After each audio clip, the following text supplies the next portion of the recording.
how to change the Spotify profile picture. Very simple steps. Start by simply open the Spotify application. Now once your application is open, simply tap on your profile right over here and tap on view profile. Then all you have to do is press on edit, and just below your profile there is a pen like tool. Just simply tap on it and select the image that you want to add.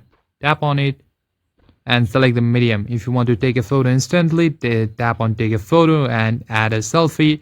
And if you want to upload from your photos, if you already have, simply tap on it. And after you select, simply you can easily crop the photo and tap on use photo. If you are satisfied, tap on use photo, and that's it. Your profile has been changed. Now to make the changes, tap on save. And in this way you can easily change your profile picture. And that's it for this video, guys. Thank you for watching this video. If you enjoyed this video, consider giving it a like and subscribe to the channel. I'll see you on the next one.